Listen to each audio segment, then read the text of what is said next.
Hugh is going to give us his reflections and perspectives on the economies of Asia.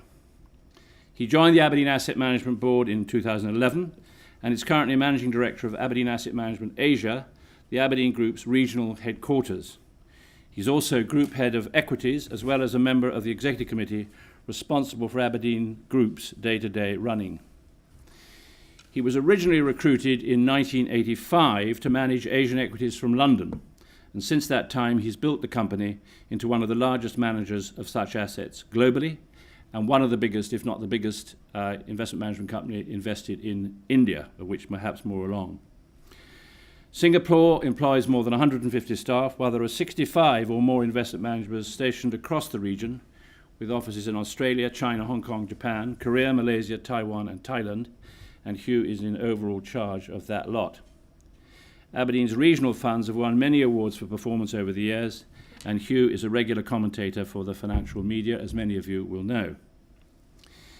From a Scottish Asian perspective, Hugh's enjoyed three types of business successes. In 1992, he set up an Asian investment research office for Aberdeen Asset Management, which was at the time a small Scottish investment management company. The office was located above a coffee shop in Singapore, had a budget of £100,000, and employed two local hires, a graduate trainee investment analyst and an office manager, both of whom are still with the firm today. This has grown to become one of Asia's leading investment research operations, as mentioned, largely through organic growth. Secondly, Hugh and his team developed and applied a rigorous and highly effective investment management process to cover the region's stock markets. This emphasized proprietary research, focusing on one-to-one meetings with the management of stock market-listed companies, and making both a qualitative and quantitative assessment of a business and its management. You may hear some comments today about corporate governance, perhaps. This raised the bar from the heavy emphasis on broker research that had previously prevailed in the industry in Asia. And the investment process was subsequently applied to Aberdeen's worldwide equity investments with further success. Third and lastly, Hugh has developed a successful retail and institutional investment management franchise in Asia.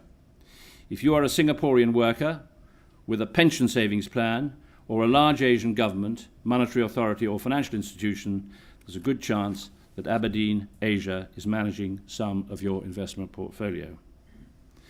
So with over 20 years of experience analysing Asia's companies, governments and business practices and developing a successful Asian business franchise, Hugh has a wonderful insight into the century of Asia, and we are indeed really blessed that he is with us here today to share his thoughts. Hugh, thank you.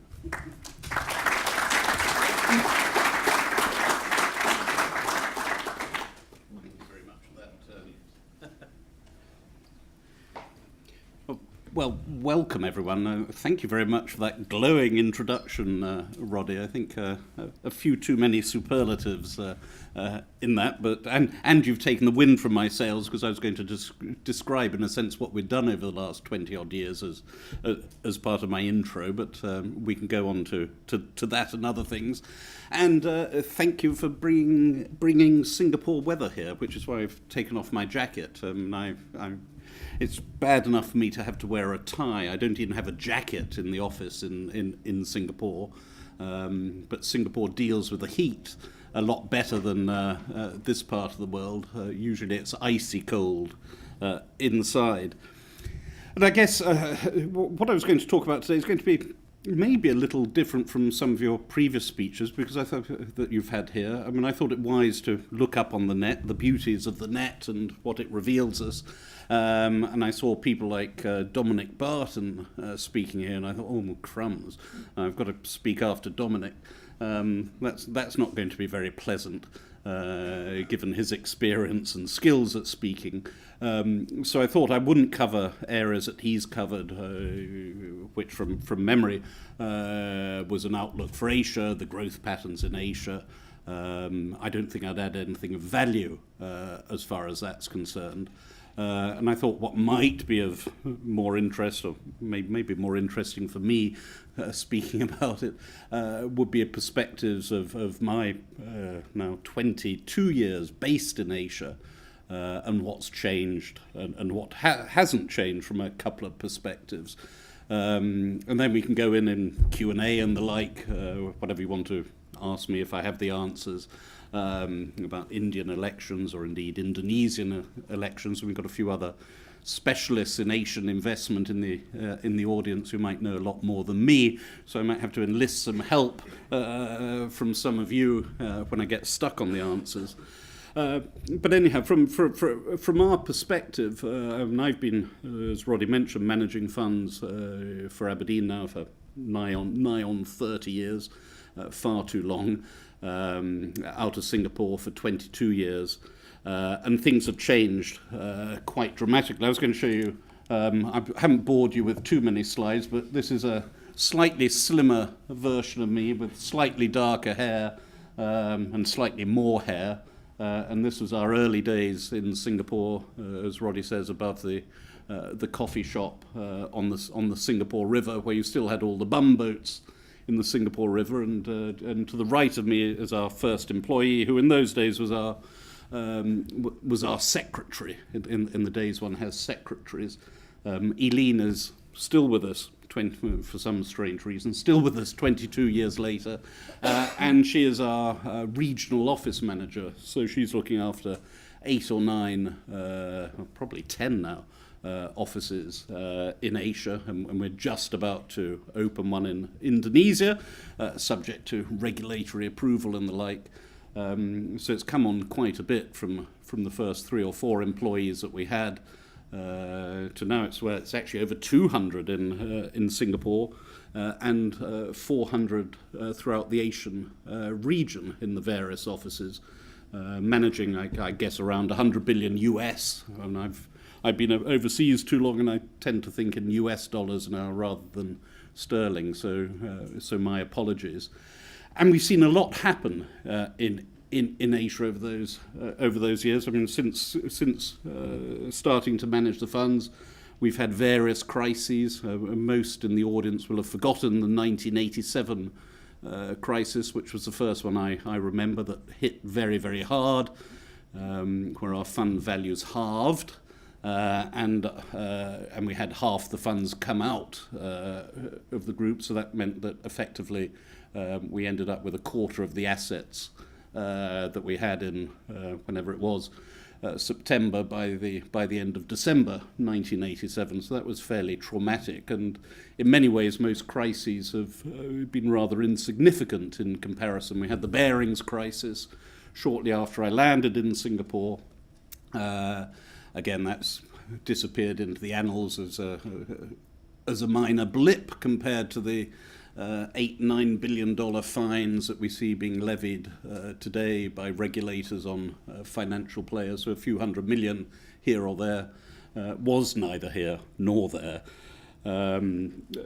We had the Asian crisis, which was very major for our part of the world. Business stopped for a while. You saw certain economies fall off the edge of a cliff.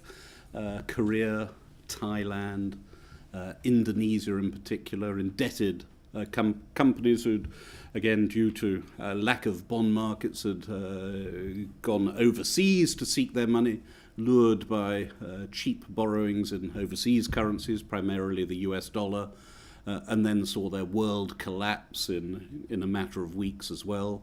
And compared to that, the recent global financial crisis that we've seen over recent years for Asia has been comparatively insignificant. Yes, it has had consequences, but Asia's involvement was pretty peripheral in that, and Asia has certainly avoided the sharp issues that we've seen in other more developed parts of the world. But what I thought I'd concentrate on today is probably 2 themes. One is, and show you a different slide, I'll just show you how Asia's developed. But the first theme I was going to discuss is corporate governance, and then maybe politics. To give you an idea why Asia is so exciting, and for anyone who even hasn't been, I had one of my colleagues who's now based back in Edinburgh, who spent 5 years in Singapore and has been back for 5 years. He went with his daughter around Singapore this year before going on holiday in Asia. and even they didn't recognize the skyline from where it was 5 years ago. This is a sign of the skyline from 15 years ago. And in the old picture, if you can see the picture on the left, to the right, the tall building is OCBC's headquarters, which was built by IM Pei. It's called either the abacus or the calculator. To my mind, rather an ugly building and not very pleasant to use whenever I've been into it. Anyhow, that was the icon of Singapore when it was built, and the highest building in Singapore. You now see the new Singapore skyline, where the OCBC Bank is buried somewhere in the detail. Again, somewhere to the right of the picture behind UOB. And you've seen a whole raft of new buildings come up, and indeed, to the left of the new picture is the famous casino with the boat on top. That's all built on land that was water when I first came to Singapore. So again, dramatic changes, and this is, of course, what's terribly exciting about Asia. I guess most of you will have seen the pictures of Shanghai across to the Pudong side, again, which was sort of bare land, or from Hong Kong across to Shenzhen, and seen how that's changed. So for me, the job remains as exciting as ever. It comes with some rather great problems as well. I mean, growth is very exciting, and Asia's had lots of growth. And of course, with growth comes some rather unattractive characteristics. And that's why I thought one of the topics I'd concentrate on is corporate governance, for example, and how that's developed or not in certain cases over the years. And before I get on to corporate governance, maybe it's worth just reminding people of how Asian business, or certainly listed businesses, are typically structured. It's a bit different from this part of the world, not necessarily that different from bits of continental Europe, not necessarily that different from what this part of the world was many years ago. But if you look at the ownership structures of listed businesses in Asia, they can be divided up into essentially three buckets. One is the family business, where the family still controls the business, either with a direct majority stake or a minority that makes them think they still control the company and have it as their personal fiefdom. One could be an arm of the multinational. So you see Nestle, BAT, Unilever, Glaxo, for example, all have their listed subsidiaries in various countries around Asia. And then, of course, the biggie is the government. So if you look at the Chinese stock market, and you look at the banks, the energy companies, the utilities, the largest shareholders in those companies are the government. And you've got a diluted form of that in places like Singapore, where you have GLCs, as they're called. I'm afraid the one thing that Asia abounds in is acronyms, which to this day still confuse me. GLC is government-linked companies, so still effectively with a fairly strong arm of government in Singapore, usually with shareholders such as Temasek that you'll see active from time to time in the newspapers, being a shareholder, or various other ministries within Singapore. And then, so family, government, multinational, and then a slight hybrid. It's almost still family. Really applies to Korea and Japan, are the chaebol or karetsu, where they have cross holdings, and sometimes these cross holdings can be 1 or 2%. But if you speak to people at these companies, they still feel they're part of the greater company, and things still happen that should not happen, given the small size of the cross shareholdings. You'd think these were fully controlled subsidiaries, the way business is done. But when you look on paper, you say, well, hang on, these guys only own 5% of the other guys. Why on earth are these business decisions being taken? So there's some very deep cultural elements in the way business is done in both Korea and Japan, and those have very similar setups as far as they're concerned. How has corporate governance developed over time? Well, I guess a good story is a bit like everywhere else in the world, is got a lot better. So governance is a lot better across the board. In the early days in Singapore, we weren't allowed attendance at AGMs, and this was due to the rather arcane process that our holdings, and indeed all institutional holdings effectively, are held by nominees.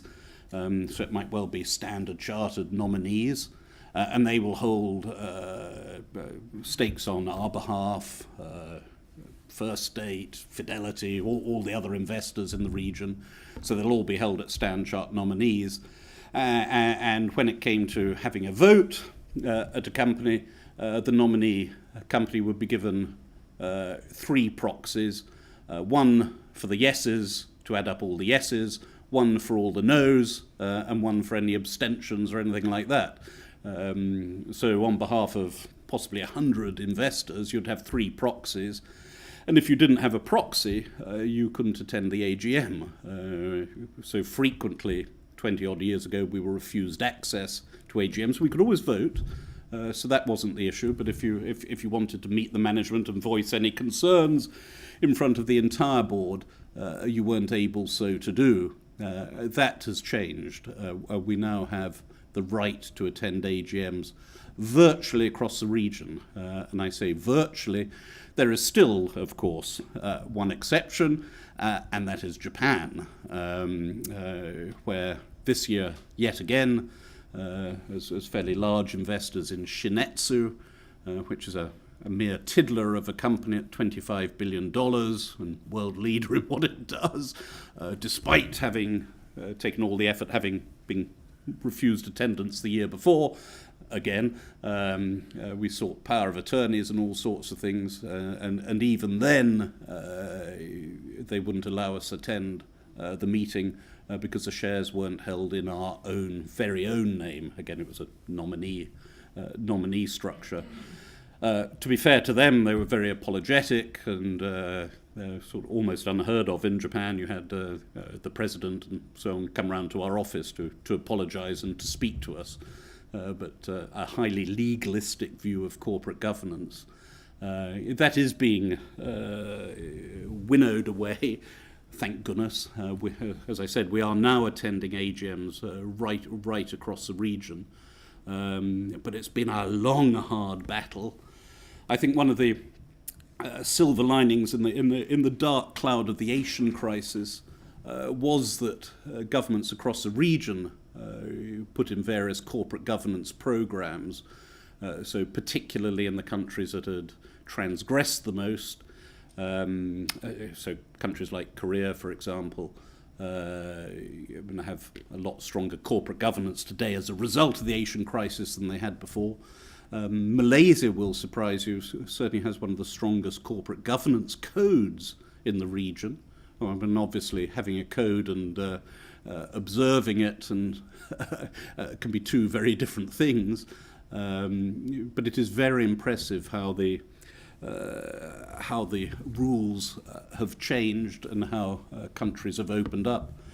Again, an anecdote in the early days, probably 3 or 4 years into me going to Singapore, when I took issue with some corporate governance issue in Singapore, I walked into the office one morning, having injudiciously written, I thought, rather a tame letter to the newspaper. I walked in and saw a pile of papers on my desk, quite a high pile on my desk, and it was 12 defamation suits from a company and each of its directors.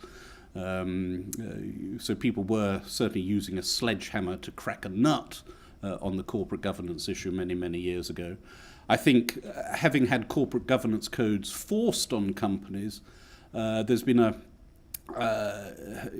there was that initial reluctance, saying, well, God, okay, we have to accept these corporate governance codes because the government is darn well telling us to, but we think it's all a bloody inconvenience. And what has changed, I think, subsequent to that, subsequent to the Asian financial crisis now, which is whatever it is, 15 years ago, I think companies, by and large, are generally understanding why those codes are in place. Yes, they will still have niggles with bits and pieces of it. Why should we be pressured to get rid of a good director after 9 or 10 years in what's a complicated business? Or in banks, one of the live issues, of course, can we have an independent non-exec chairman given the issues in the banking industry? Do we need someone really pretty full-time and heavyweight, which I think most investors have accepted as a need. So yes, they're niggles, but generally the codes have been well accepted. Bringing us up to date, where are we still having issues? Well, yes, attendance at meetings in Japan is still a big issue. Fighting off actions can still be an issue. So, and what I mean by that, often when, as I explained earlier, and this relates to the corporate structures within Asia, when you've got a controlling shareholder, whoever it might be, whether it be family, multinational or government, that controlling shareholder, if that controlling shareholder is allowed the vote, can do whatever it wants to do. So the minority shareholder is put at a big disadvantage. To give you an idea where that hit us recently, was in what we'd previously regarded as the good guys. The good guys are the proper multinationals that for ages we've always been tempted to as our first step into markets, to look for the multinational, that where we know it's a good product, good brand, got deep management resources and deep cash resources if ever they need them. So that gives you a great feeling of comfort if you're investing in the Guinness operation in Nigeria or the Standard Chartered operation in Indonesia. You have that feeling of backing. And one of the big issues we had recently was to do with royalties, where a couple of companies, Holcim and Unilever, decided to up the royalties that they paid from their subsidiaries back up to the parent, and we had overnight royalties on the top line being doubled in certain cases. So having been paying the parent, and understandably a parent for royalties should be paid, but having been paying a parent 3% of sales, was bumped up in certain cases as high as 8%, and that's when the parent already owns 80-odd% of a company. So you say, hang on, you're getting 80% of the dividends already. Now you want an extra sort of 3 or 4% of the top line as well, which of course deprives us as shareholders. And you suddenly realise that you don't really have a leg to stand on. Yes, you query independent advice, and you query one should always query the independence of the independent advice, because it's always surprising how often the independent advisor comes up with, maybe not as high a price as it could be, but in the circumstances fair enough, and gives it a whitewash. But when, as shareholders, you effectively have no power, it's quite disturbing. That certainly surprised us from some of the multinationals that it came from. Maybe a sign of desperation at multinationals having to push up as much earnings to the parent company to offset some of the downturn in Europe, for example, to be generous to them. But these are some of the battles we have. We've had various battles with multinationals over the time. American Standard in Thailand was one of our early ones, which where the independent didn't see fit to even assess it on asset value or anything like that. It was not relevant. Hang on, yeah. The assets are relevant. We'd at least like to know what you value them at and what multiple someone's paying for them. We had it with Linda of Germany, who took over the former BOC subsidiary in Malaysia, where we managed to get a 15% hike in price. So you do have victories. People like BAT, who privatised both Rothmans and BAT subsidiaries in Singapore, again did it very fairly. And this is what our life is doing, which for me is one of the great passions of life. You get really, really close to situations. Some of the most egregious stuff, of course, comes from China, which luckily we haven't been terribly close to from a direct experience, having avoided most, touch wood, so far all, but it will happen, all of the disasters in China. Again, one of the things to worry about are companies that seek their listing outside their own countries. This for us is quite a red flag. So when you see a China company coming to Singapore or the US or wherever, that's not usually good news. And certainly what are called the S-chips, those companies listed in Singapore, have had a series of disasters over the years. To bring you up to date, one of the recent listings due is Alibaba, which is interesting as a company, but it rather worries us in terms of structure. So the structure that you gain access to a company in China, which is it's not legal for foreigners to have direct access to the business it's in, is through some sort of weird offshore structure. It's then listed in the US market and then has special voting rights where effectively the founder controls the company with a small shareholding. These are all red flags to us. We do have, and I've had long-term holdings in various companies that have some red flags. A good example is Swires, that we think is a fabulous company. The red flag there is it has two classes of shares. One the family have a big stake in, which has effectively 5 times as many voting rights as the other shares. So again, you have control over the company with having less money in the company. In our case, we actually own the same shares as the family. It's not an ideal structure. The family would argue, with a degree of reason, is that it enables them to run a business long term. I mean, I guess that's what Jack Ma would argue at Alibaba. For us, we've had the 100-odd years experience at Swires that means that we can live with it. So these are the things that we're looking out for on the governance front. Lots of challenges.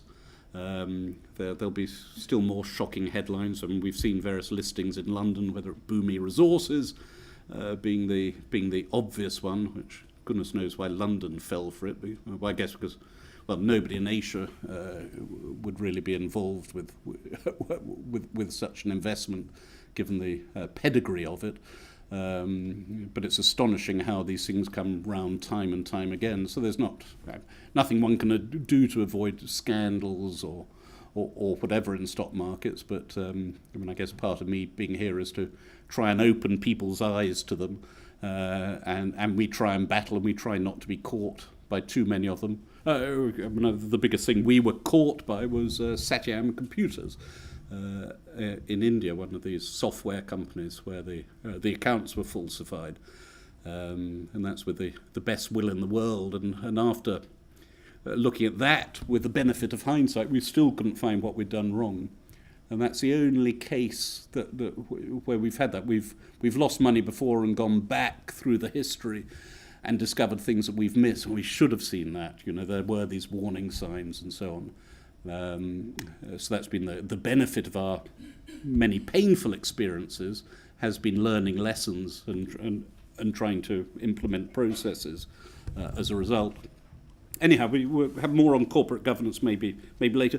Politics, just very, very briefly. I was going to show you, as part of corporate governance, this is going back to OCB, so I thought we ought to have a link in.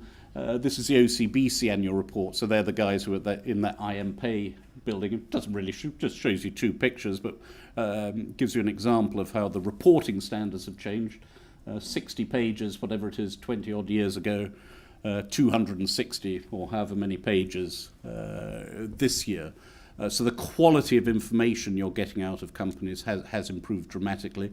There's still a lot of verbiage and box ticking obviously in them as well, so you've got to plough through that, which is painful at times. And rarely do companies speak in absolutely plain English. So they're always delighted to report that sales were up and then gloss over the fact that they were loss-making or things like that, and that still happens. But actually, I would say the content has improved dramatically, so that's been one of the very visible upturns. I was going to come on and just end on maybe things that haven't, well, some things that have changed, some things that haven't changed. I wasn't quite sure what I was going to say about Indonesia today, because that could have gone either way. A dictatorship when I first came out to Asia that had a major change that, yes, ended in riots in the street. And I remember being in Jakarta when you saw the tanks and so on running down the main roads. But we now have a democratic government that's amazingly survived.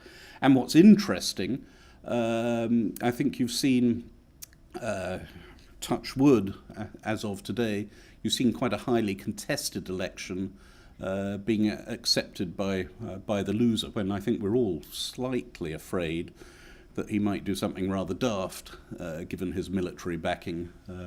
So hopefully that's a big plus, and I'm not sure what Joko will do in Indonesia. We all seem to expect great things from newly elected leaders, in India being a great example. I mean, I guess there are other examples closer to home, people swept in on huge majorities, and we all get very enthusiastic, and they prove as fallible as ever. We tend to be by nature skeptics, so we hope people like Mr. Modi will work great magic in India, but it ain't easy doing it.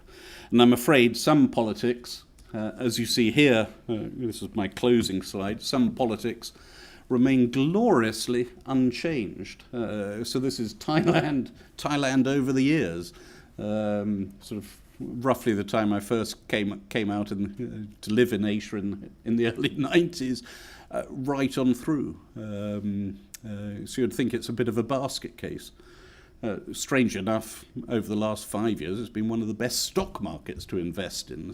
So again, things like politics and economics don't necessarily drive the way stock markets go.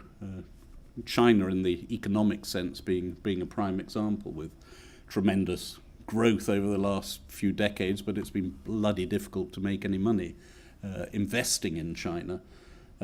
So politics still remains probably the biggest issue in Asia, trying to get institutions working properly and embedded properly within society.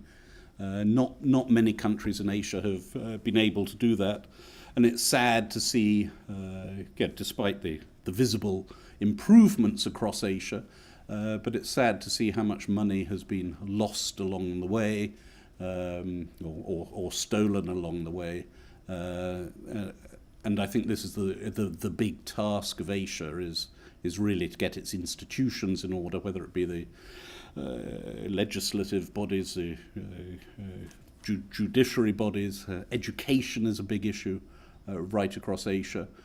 So yes, while we see all the brightest Asian students come here and fight successfully, UK students and the like, that's the top end.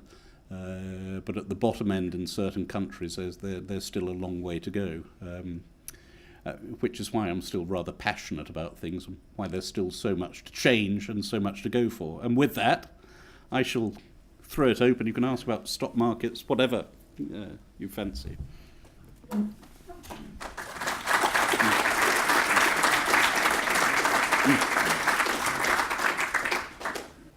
Hugh, well, thank you very much indeed. I'd, if I may, like to start off with the first question to you, and that is, next year, 2015, marks the drawing together of the ASEAN countries, so we are told, and by the end of next year, and it'll create a grouping as I understand it, bigger than the United States of America, larger than the European community, modelled on the better parts of it, with zero tariffs between the member countries. And I appreciate one of those countries is Myanmar and another is Thailand.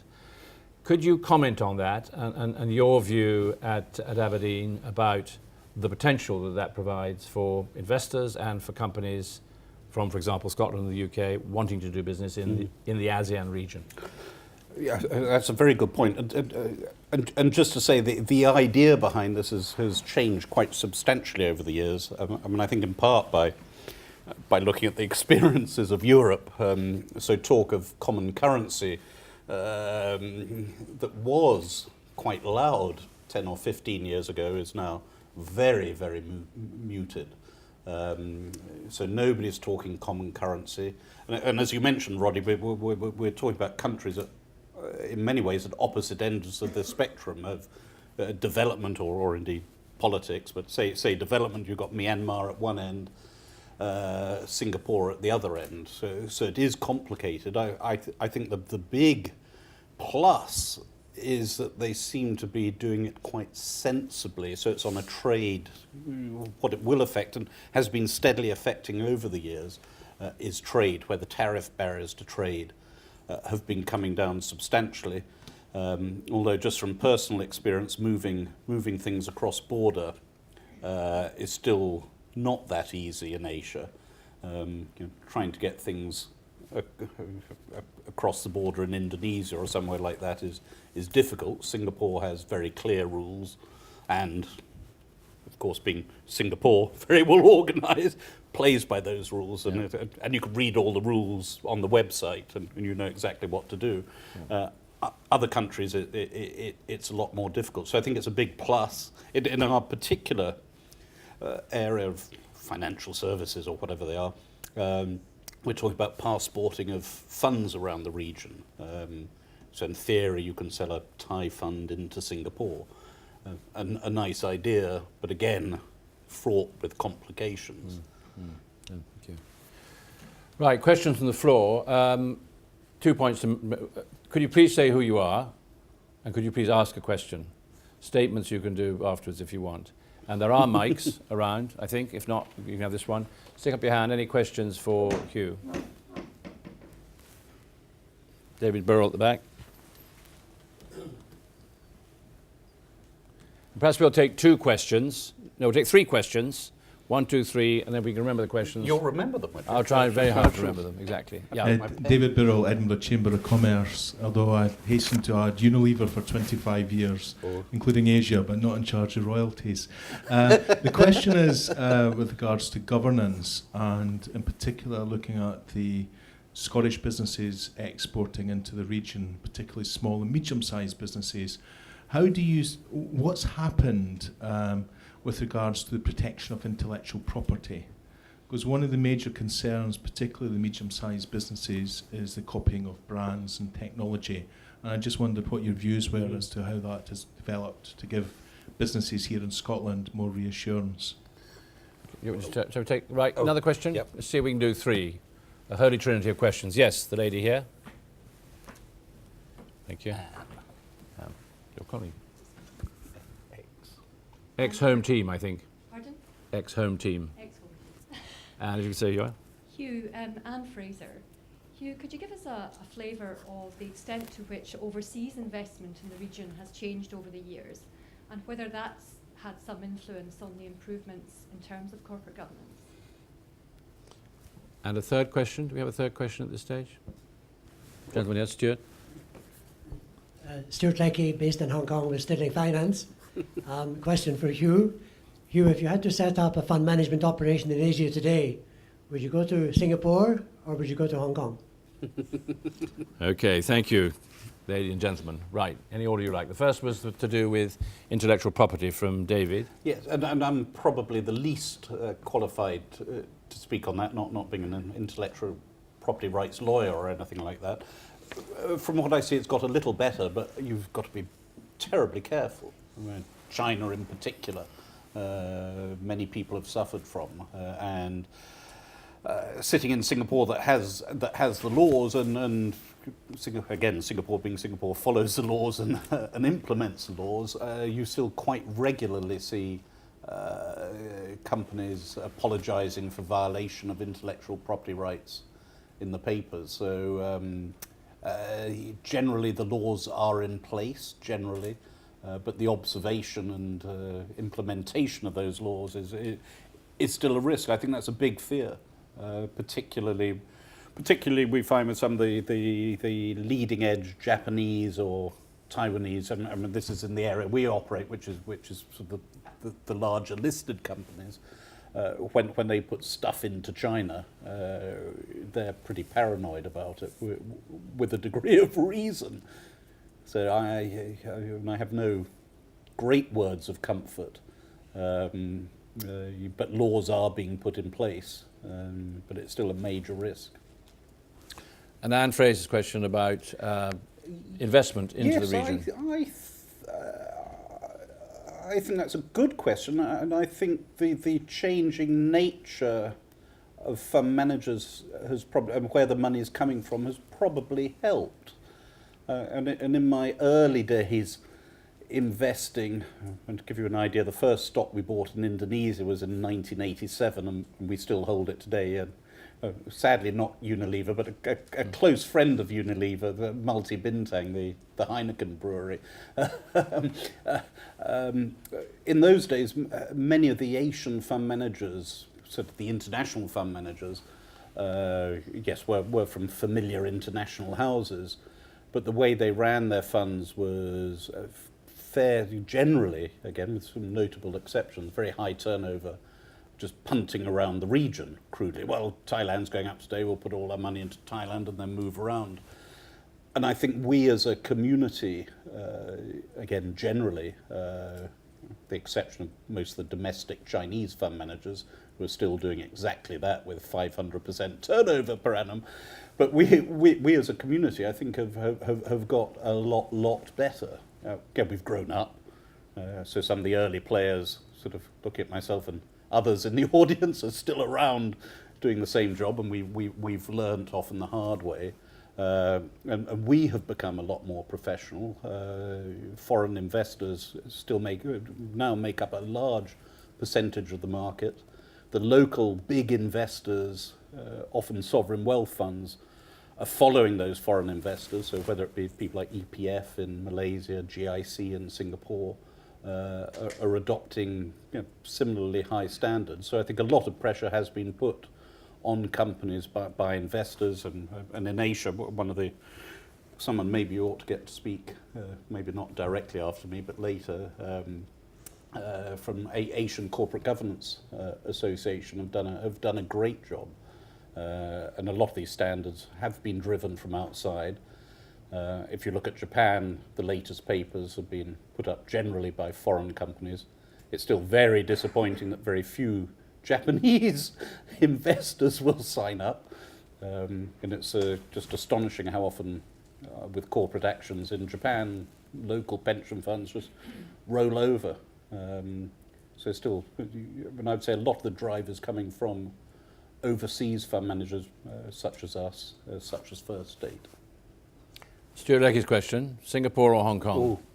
That's an unfair question, Stuart. They're both equally good, of course, and we moved to Singapore in those days because it had certain advantages. It was an independent country, so you felt more as a guest. Had a better airport, but it had a proper airport, and people spoke English. This is before the new airport in Hong Kong. I think today, very hard to choose. I mean, I suspect it's about 50-50 now.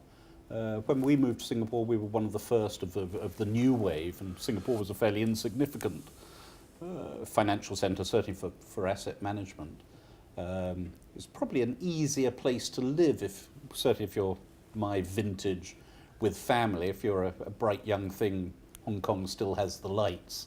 Although Singapore is not nearly as dull today as it was, or people thought it was 20 years ago.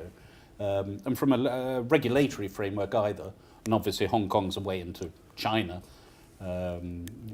Singapore is, I guess, Southeast Asia, and there's still probably nowhere to come close to either of them. You wouldn't go to Tokyo or Sydney, I don't think. Sorry, that's being a bit unfair on my colleagues in Tokyo and Sydney.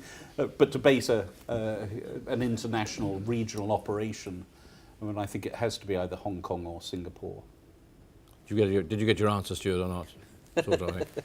Any more questions? I would just aim for 60-50 Hong Kong. Anybody else? Next question is this gentleman there. Again, could you say who you are? That would be helpful.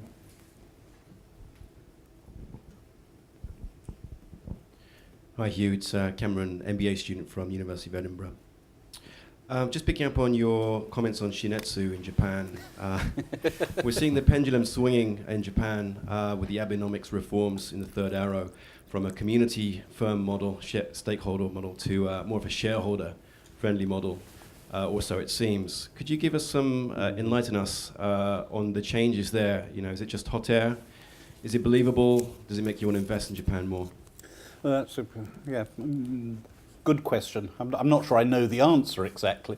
The first couple of arrows were the easy arrow. The third arrow is against the weight of how Japan has been run for many years. I mean, I think, and that's to us is more important than the first two arrows. I mean, in fact, I think in many ways the first arrow or two shouldn't have been fired at all. And it's the third arrow that should have been focused on, but it is bloody difficult. You're changing the culture of the way firms are run, bringing women into the labour force, agriculture, all sorts of issues that in some ways, as a romantic, destroy the charm of Japan, because it is quirky and charming and lovely. It is happening. Companies are changing. You'll get some of the companies, Takeda, for example, in the pharmaceuticals area, I mean, it has its board meetings in English, and has been for a few years. I mean, that's not necessarily a great achievement, but it shows you how things are changing. Shareholders are coming up, but still rather at the bottom. We had another incident. Tail end of last year, beginning of this year, I think a small company we invest in, Showa Aircraft, that sits on a bit of land, and it was trading at 20 cents in the dollar of the land, and the parent company, of course, again, parent, you'd thought it owns 50-60%, it owns 5 or 6%. It did some sweetheart deal, taking a big chunk of it at a slight premium to the share price, but still a huge discount. So I think shareholders are still quite a way down the list. Dividends are improving, so it is changing, but slowly. And the gloss of Abe is slightly wearing off. So he really, in the initial days, I thought, when I went to Japan shortly after he was, he got into power, it was great. There's change. People are making decisions, and then you say, you start following. Are they the right decisions? And then people weren't terribly interested in the answer to that, but decisions would be made by a strong man.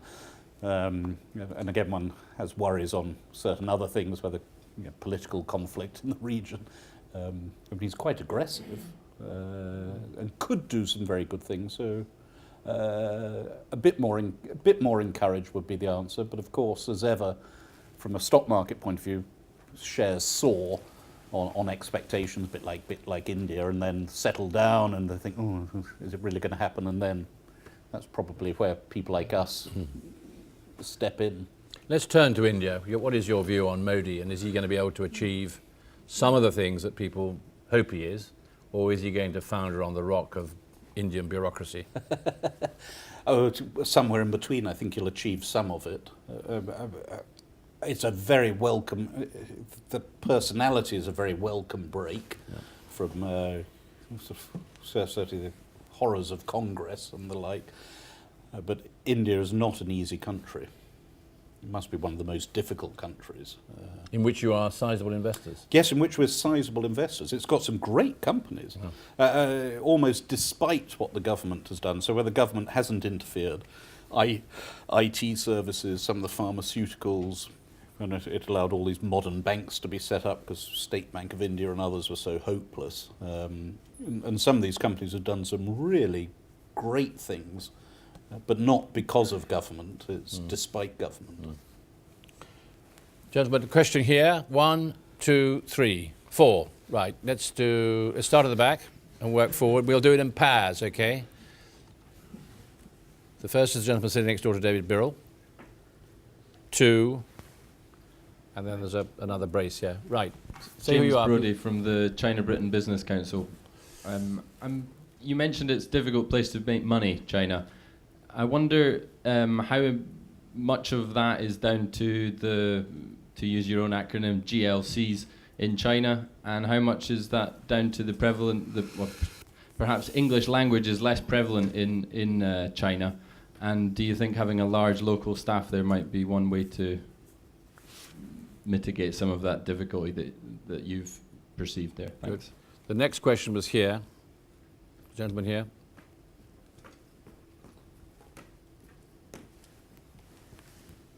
Michael Dick, Church of Scotland Investors Trust.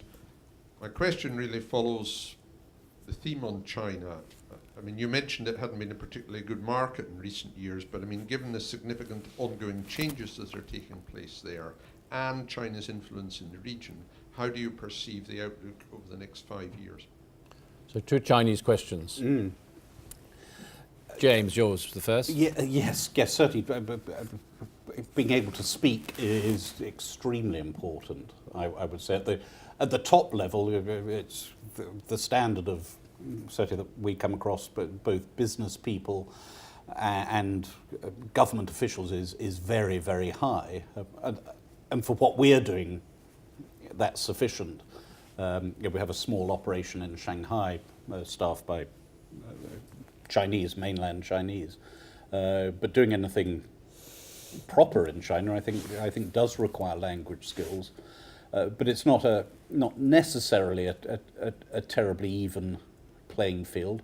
I mean, it's been very tough for certain British businesses. I shouldn't really mention Glaxo and the likes, but maybe that's an extreme. It's been a very good area for many of the Asian businesses and some of the international businesses to. Or many international businesses to relocate production facilities. That certainly worked quite well.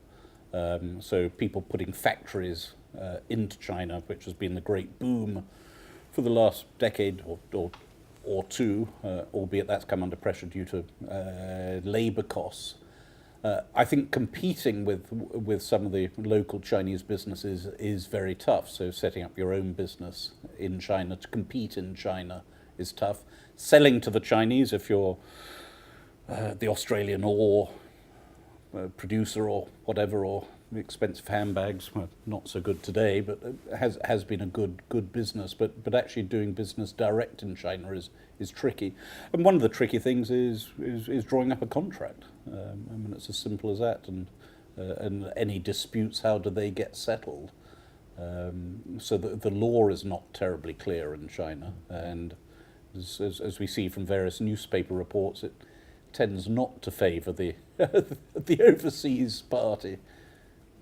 Some Chinese citizens in the audience, and they may ask you some questions afterwards. Michael Dick, yeah. Yes, and the follow-on, I would say, we do run dedicated China funds investing in listed Chinese stocks, but the majority of those are invested in Hong Kong domiciled companies that we know better, have followed for longer, and who play by the rules. There is a new wave of Chinese companies coming through. We like the benefit of time and cycles, in a sense, to decide whether they sort of tick our box for quality and the like. And there's an overwhelming presence of Chinese government-run bodies. So the banking system is effectively run by the Ministry of Finance, despite the fact the banks are listed, and one never knows quite what goes on. So it's not easy. It will change. China is very, very young, and it constantly surprises me. The development in China has been absolutely amazing, but it's hard. This is from our point of view to identify sort of what we call quality companies. Actually on the mainland who are doing all the right things and will look after shareholders. There's still a lot of funny things going on. Angus Tulloch had a question, and then one row further back. It's okay, I'll just shout. Can I ask 2 questions, but they are related? 2 for the price of 1. First, from First Aid, Stuart. First one is, how do you value internet stocks? Or would you avoid them completely? And the second one, which is related, is with the listing of Alibaba, do you think that the American and the Japanese shareholder are going to be allowed to make huge capital gains and exit without somehow being penalised? And then there's a question in the row behind. If you just pass the mic along. I'll shout as well. Yeah, also from First Aid, Stuart. Sorry.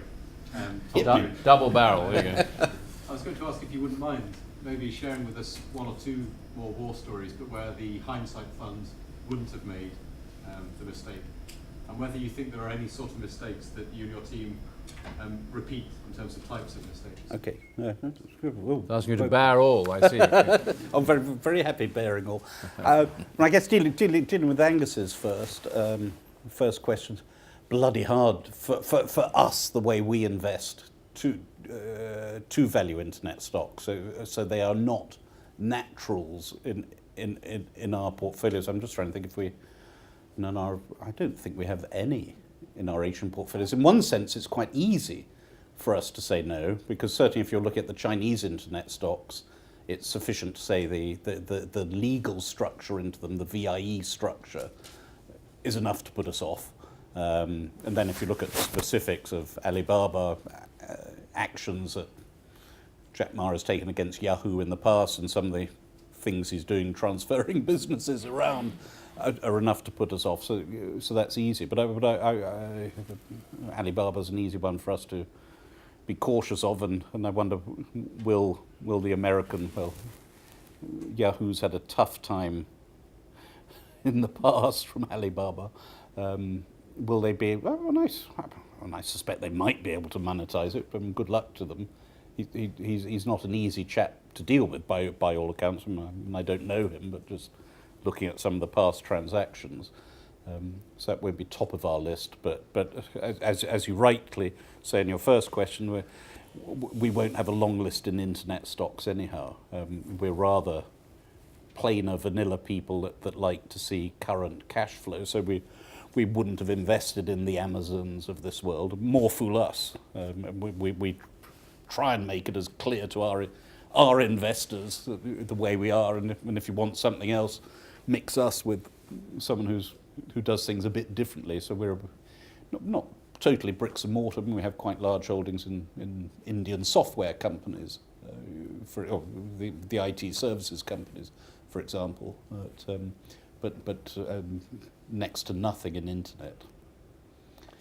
And all the mistakes we made. Well, gosh, we've made a legion of mistakes.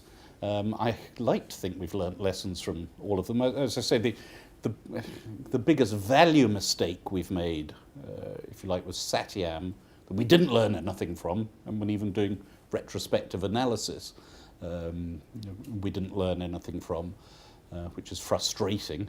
Managed to get a bit of money back in court. So you learn that just because you're called PwC in India doesn't mean to say you are PwC, of course. I mean, that's a very basic lesson one learns. Other lessons we've learned early, and I like to think we have learned them. One of my early investments when it was, I'm afraid, just me, so I only have myself to blame. Now I've got 30 or 40 colleagues that I can blame. It wasn't me, it was my colleagues. But when I was flying solo, one of the early investments was a company in Thailand, 25 years ago now, that did Coke cans. So you think, oh, well, Thailand, it's growing at 6-7% compound, and Thais will be drinking a lot more Coke, and it's a nice little company run by honourable people, etc., etc. And I was right on all those.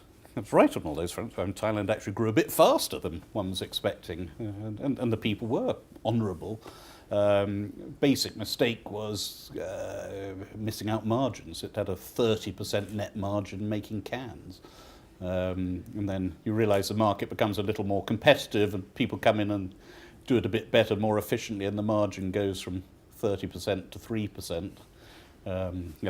These are the very basics that one learns the hard way. So margins, again, many moons ago, sales recognition policies, just reading the fine print.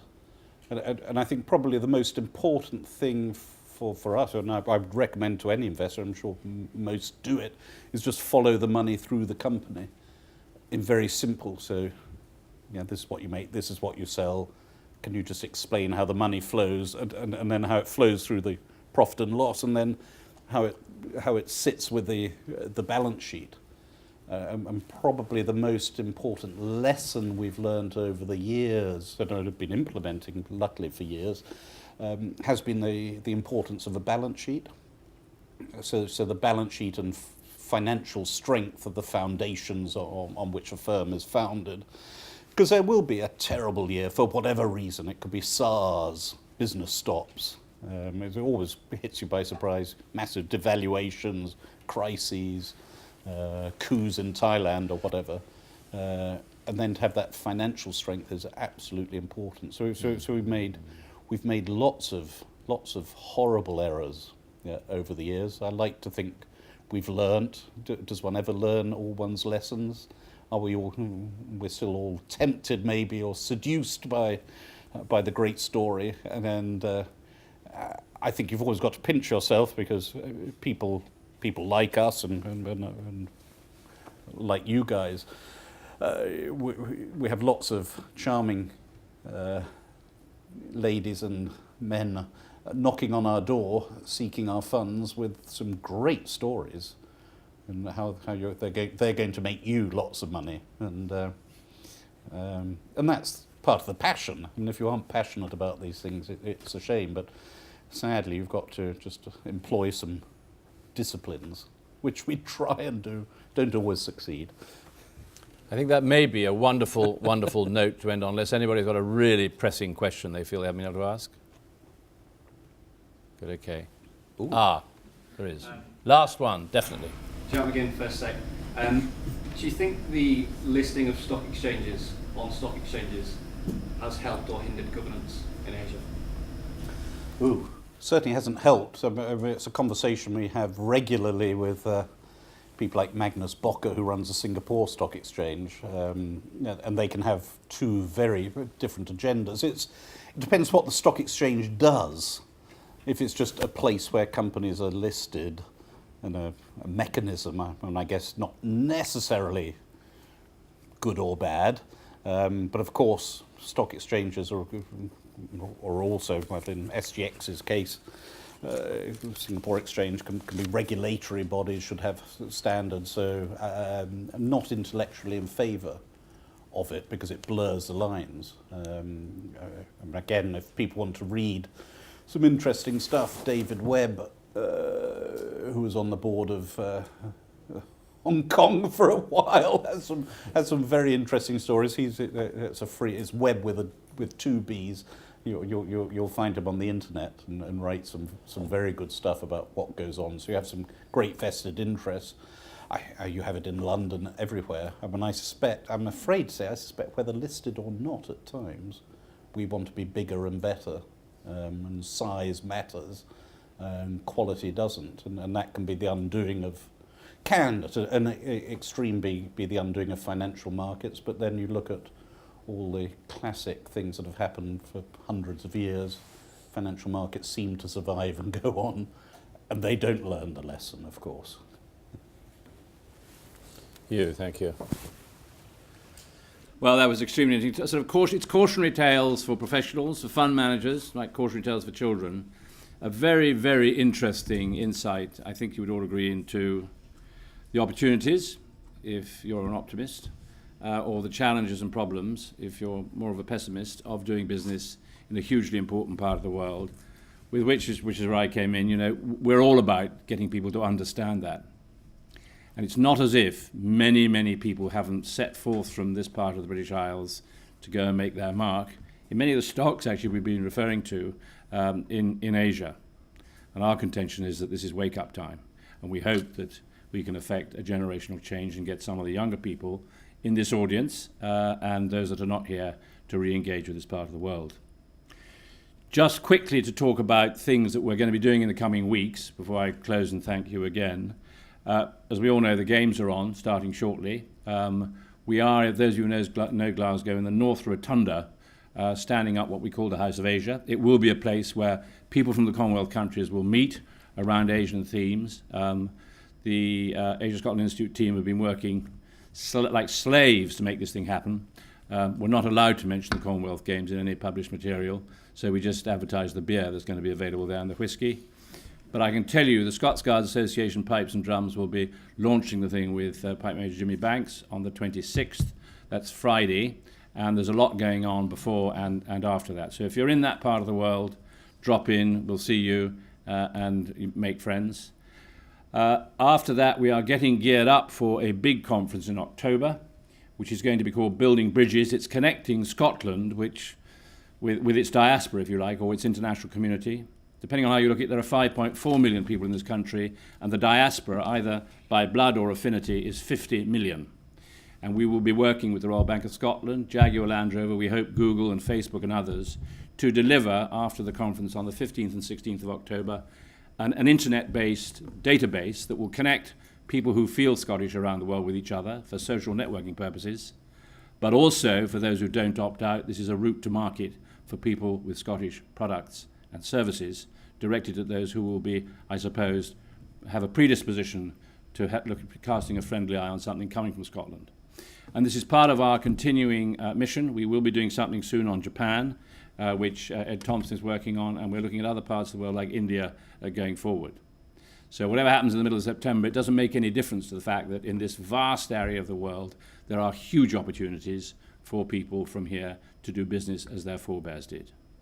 Which brings me back to the beginning. And I can't think of anybody who'd been a better pilot to guide us through these sometimes troubled waters than Hugh.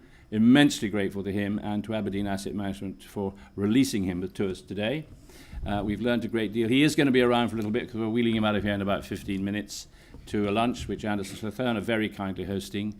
And so if you want to grab him, particularly the gentleman I was talking to before from a city in China, which is twice the size of Scotland, please do, if you take exception to any of his comments about anything to do with China or corporate governments.